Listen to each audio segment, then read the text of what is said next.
बेटा स्टार्ट करें। बेटा गुड मॉर्निंग। ठीक है बेटा सब बच्चे, चलिए फटाफट से आज नया एएस शुरू करेंगे। और एएस है हमारे पास बेटा as 9 on revenue recognition. As 9 on revenue recognition.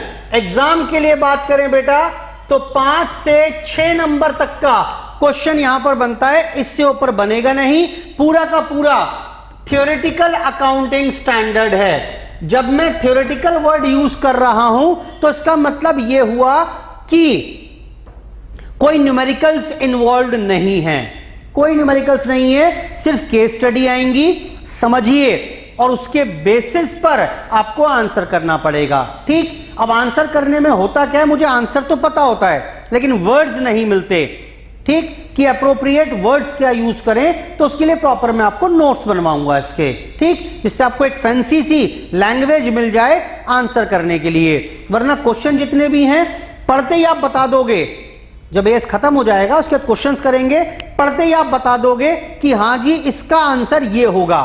But challenge आता है वो आंसर लिखना नहीं आता मुझे, तो उसके लिए मुझे एक्स्ट्रा क्लास और लगानी पड़ेगी जिसमें सारे नोट्स प्रॉपर्ली मैं बनवाऊंगा, जिससे आप एग्जाम में उसको लिख कर आ सकें। उन नोट्स की ज्यादा रेलिवेंसी इसी प्रकार के अकाउंटिंग स्टैंडर्ड्स में है। अभी हमने एएस खत्म किया जॉइंट वेंचर, उसमें नोट्स की उतनी रेलिवेंसी नहीं है। क्वेश्चन आएगा, क्वेश्चन सॉल्व कर देंगे न्यूमेरिकल, लेकिन जब थ्योरेटिकल केस स्टडी आती है तब उन नोट्स की रेलिवेंसी बढ़ जाती है, फैंसी वर्ड्स मिल जाते हैं, फैंसी लैंग्वेज मिल जाती है, जिससे आंसर करने में आसानी हो जाती है मेरे को। क्लियर है बात? ठीक बेटा शुरू करें। बेहद ही आसान सा अकाउंटिंग स्टैंडर्ड है, कोई खास कॉम्प्लिकेशन इसमें नहीं है। एग्जाम में मैंने बता ही दिया 5 से 6 नंबर तक का क्वेश्चन, इसके ऊपर का क्वेश्चन यहां पर नहीं बनता, या तो एमसीक्यू में आ जाएगा या कोई केस स्टडी आ जाएगी, इससे ज्यादा इसकी वेटेज नहीं है। तो शुरू करें बेटा। अगर रेवेन्यू रिकॉग्निशन, 2 वर्ड्स हैं यहां पर, let's start with these 2 words. Now what is revenue? Revenue क्या होता है बेटा? रेवेन्यू क्या होता है? रिसीट्स। रेवेन्यू का मतलब कमाई, जो आपने पैसा कमाया, माल बेचा आपने, तो जो 1 लाख रुपए है सेल है, दैट इज कॉल्ड रेवेन्यू। मैंने क्लासेस दी आपको, जो फीस ली आपसे 5000 रुपए, दैट इज रेवेन्यू। ठीक, तो हम बात करेंगे इन सभी प्रकार के कुछ कुछ रेवेन्यूज की यहां पर कवर करेंगे। और ये रिकॉग्निशन क्या होता है बेटा? रिकॉग्निशन का मतलब होता है रिकॉर्डिंग। क्या मतलब है बेटा? रिकॉर्डिंग, कि हम रेवेन्यू को कब रिकॉर्ड करेंगे। This as 9 deals with the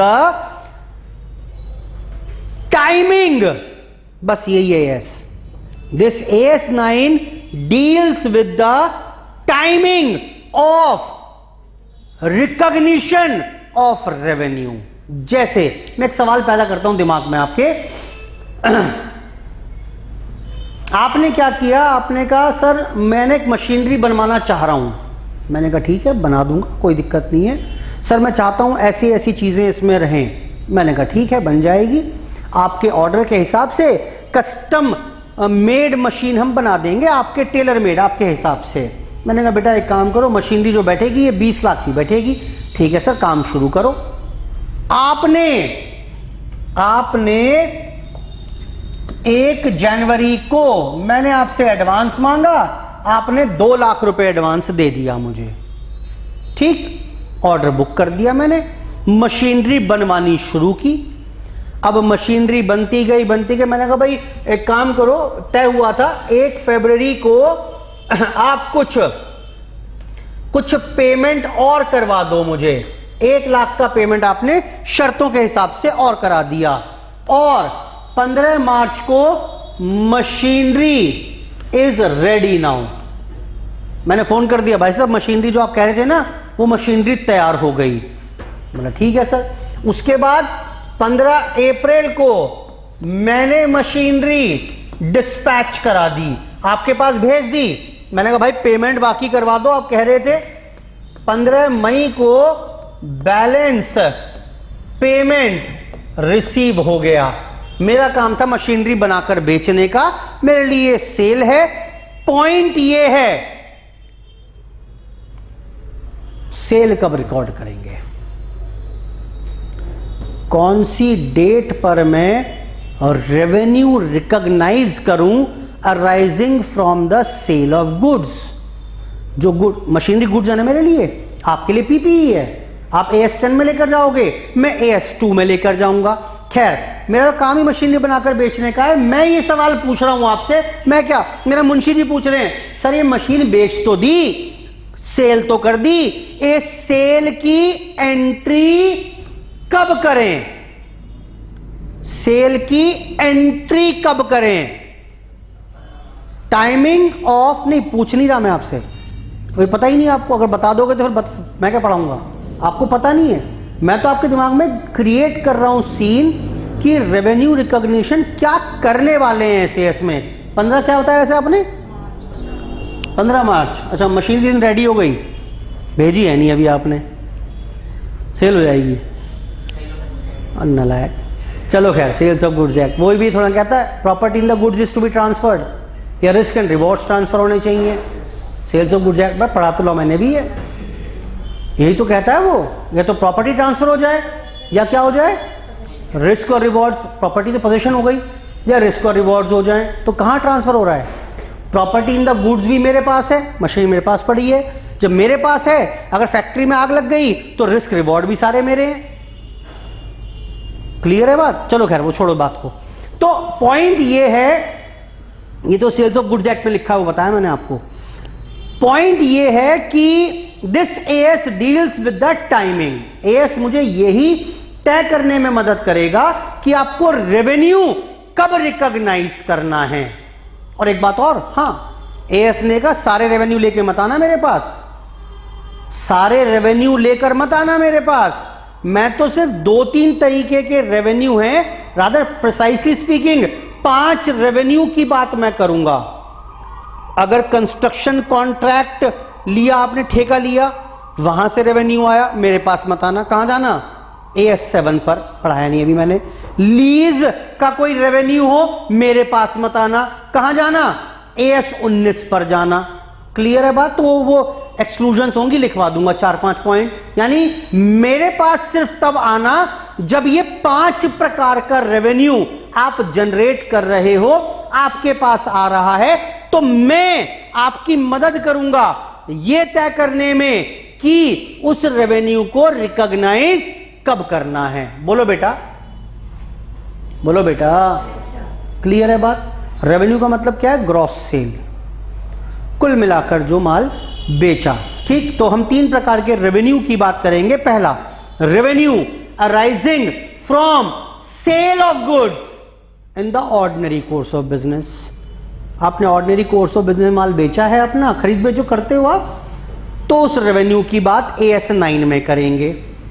from rendering of services, अगर आप सर्विस दे रहे हो, हाँ सर मैं बेटा पढ़ाता हूं, मैं क्लासेस देते हैं CA की, बदले में फीस आती है, कुछ एडवांस आती है, कुछ बाद में आती है, कुछ नहीं भी आती है, क्लास चलती रहती है, तो मैं कब रिकॉग्नाइज करूं फीस। एक बच्चे ने सारी फीस एडवांस दे दी, तो क्या सारा PL में डाल दूं, एक ने आधी दी, एक ने कुछ दी ही नहीं अभी तक, तो पढ़ा दिया मैंने आधा बैच उसको, तो मैं क्या करूं रेवेन्यू का, कैसे अपनी फीस को P&L में लेकर जाऊं, वो जवाब देंगे। और तीसरा, use by others of enterprise resources, कोई और मेरी रिसोर्सेज यूज कर रहा है जिससे मुझे या तो इंटरेस्ट मिल रहा है, या रॉयल्टी मिल रही है, या डिविडेंड मिल रहा है।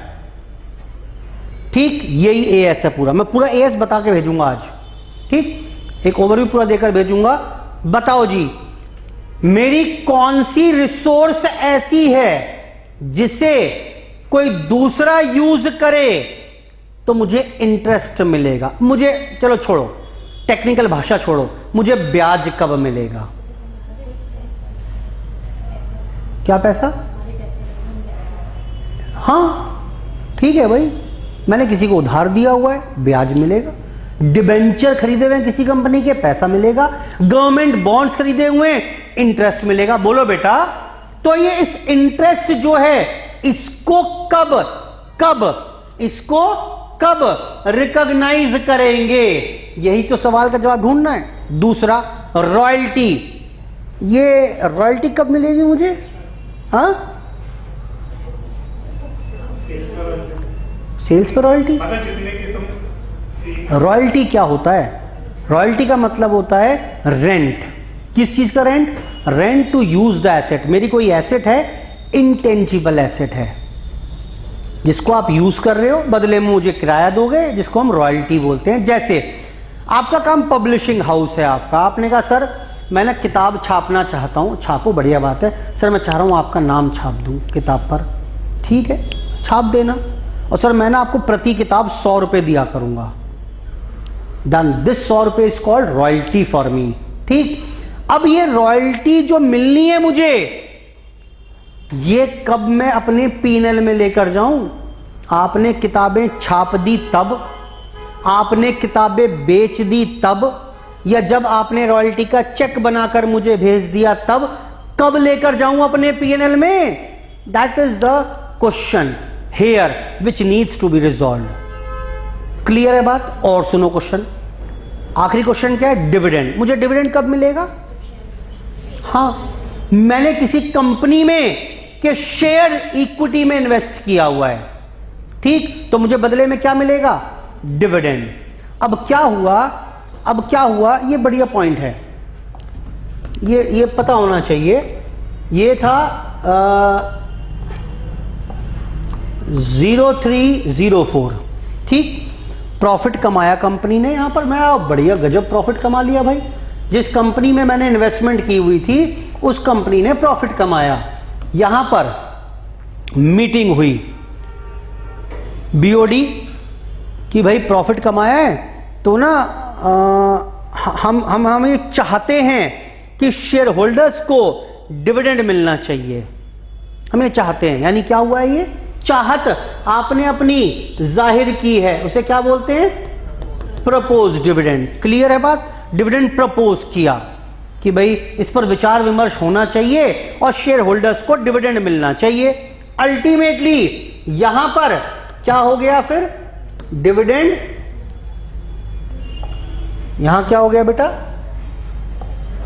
यहां हो गया डिविडेंड डिक्लेयर्ड, और यहां पर मुझे चेक रिसीव हो गया या अकाउंट में मेरे पैसे आ गए। किस साल की इनकम थी ये? 2003-2004 की इनकम थी। बोलो भाई, इनकम तो यही निकालोगे। 31 मार्च 2004 को प्रॉफिट निकाला, उस प्रॉफिट के ऊपर विचार विमर्श हुआ और फाइनली डिविडेंड डिक्लेयर करके रिसीव हो गया। मुझे यहां पर चेक मिला होगा। इस साल का सवाल ये है, रिकॉग्नाइज कब करें? रेवेन्यू अराइजिंग फ्रॉम डिविडेंड, जो डिविडेंड रेवेन्यू है ये अपने P&L में मैं कब लेकर जाऊं? ऐसी पूछ रहा हूं आपसे, बता दो, कोशिश करो। इस साल के P&L में इस डेट पर, इस डेट पर या इस डेट पर? हाँ, जब चेक रिसीव हुआ है, जब चेक रिसीव हुआ है। इनकम तो ये इस साल की थी।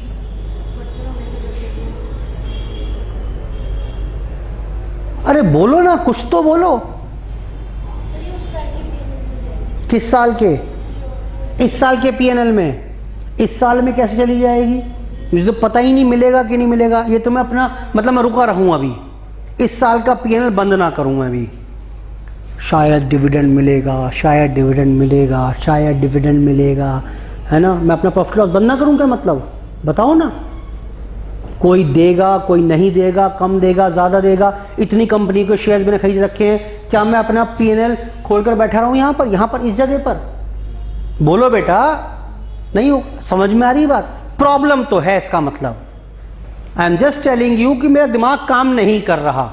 यानी प्रॉब्लम स्टेटमेंट तो मिल गई मुझे कि प्रॉब्लम तो है, मुझे टाइमिंग समझ में आ नहीं रहा। अक्रूवल कॉन्सेप्ट तो यही कहता है कि भाई इस साल की इनकम है मेरी ये, तो इस साल के पीएनएल में जाना चाहिए, लेकिन मैं भेजूं कैसे इस साल के पीएनएल में, बताओ सही, मुझे तरीका ही नहीं है मेरे पास कोई। तो क्या करें फिर, क्या करें फिर? वही तो पूछेंगे AS9 से। AS9 इसी बात का जवाब देगा। ठीक, तो AS9 ब्रॉडली स्पीकिंग 5 मुद्दों का जवाब देने वाला है। कौन कौन सा, जरा बताओ फटाफट से। रेवेन्यू अराइजिंग फ्रॉम, अरे बोलो, AS, नोट मत करना कुछ भी। AS9 deals with timing of recognition of revenue arising from, बेटा बताओ किस किस से बात कर रहे हैं? From sale of goods in ordinary course of business. माल बेचा, भाई ट्रेडिंग कर रहे हो आप, तो आपको सेल की एंट्री कब करनी है ये AS बताएगा। ये AS मुझे भी बताएगा कि सर आपको अपनी फीस पीएनएल में कब लेकर जानी है, फ्रॉम रेंडरिंग ऑफ सर्विसेज या use by others of enterprise resources. Hindi करो इसकी, हिंदी करो इसकी, क्या लिखा हुआ है ये थोड़ा AS की लैंग्वेज यूज करा रहा हूं ना मैं आपको, फैंसी शब्द। क्या लिखा है बताओ जरा? Use by others of enterprise resources, कोई और मेरे कुछ रिसोर्सेज यूज कर रहा है, ठीक, जिससे यील्डिंग, जिससे मुझे क्या मिल रहा है, क्या मिल रहा है बोलो भाई? या तो मुझे मिल रहा है इंटरेस्ट, या मुझे मिल रही है रॉयल्टी, या मुझे मिल रहा है डिविडेंड। क्या ये पूरा AS समझ में आता है? ये 5 पॉइंट्स हैं which should be considered in this, 5 revenues हैं which should be considered in this AS9। AS9 में कुल मिलाकर हम इन 5 प्रकार के रेवेन्यूज की बात करेंगे। सिंपल सा AS है, कोई खास दिक्कत परेशानी नहीं है। करूं बेटा शुरू आगे थोड़ा सा और, ठीक है, सुनो। और तो जी कब रिकॉग्नाइज करें, कब रिकॉग्नाइज करें? तो let's start with interest. Simple से बात करते हैं पहले। इंटरेस्ट, AS ने कहा interest has to be recognised on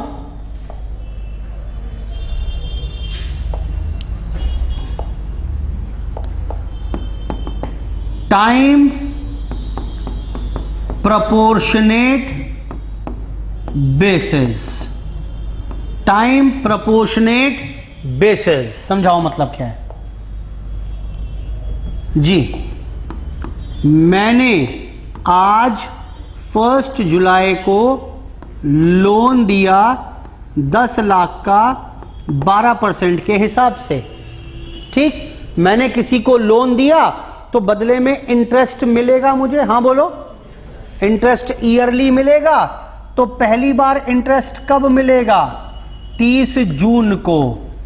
30 जून को यहां पर इंटरेस्ट मांगने का मैं हकदार हूं, यानी यहां पर क्या होगा? इंटरेस्ट ड्यू हो जाएगा, हाँ बोलो। लेकिन सवाल मेरा यह है कि 31 मार्च 2004 बीच में डेट पड़ेगी कि नहीं पड़ेगी ये बोलो बेटा? तो 31 मार्च 2004 को इंटरेस्ट दिखाएंगे या नहीं दिखाएंगे, और दिखाएंगे तो कितना दिखाएंगे? तो AS ने कहा बड़ा सिंपल है भाई, मिलने से तो मतलब होता ही नहीं कभी हमें, हम तो हमेशा अक्रूवल बेसिस फॉलो करते हैं, मर्केंटाइल बेसिस फॉलो करते हैं। तो उसी के हिसाब से टाइम प्रोपोर्शनेट बेसिस पर आप इसे कैलकुलेट कर लेना। यानी पूरे साल का इंटरेस्ट तो वैसे कितना बनेगा पूरे साल का? 1/20 होगा यहां पर ड्यू, बेटा बोलो ना। लेकिन यहां तक का इंटरेस्ट कितने महीने का बैठा? 9 मंथ्स का। तो 9 मंथ्स का कितना हो जाएगा? हाँ जी, 90,000 रुपये P&L में ट्रांसफर कर देंगे। This is called time proportionate basis. हाँ बोलो, कहाँ दिक्कत है? कुछ यही तो करते हैं हम करते भी तो यही हैं, कुछ नया थोड़ा सिखा दिया मैंने आपको।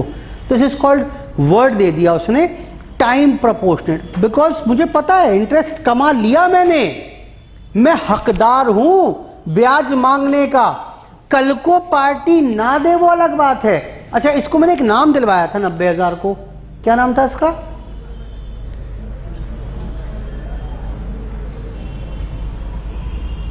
एक नाम दिलवाया था इसको मैंने, अगर याद हो आपको, इन्वेस्टमेंट अकाउंट चैप्टर में।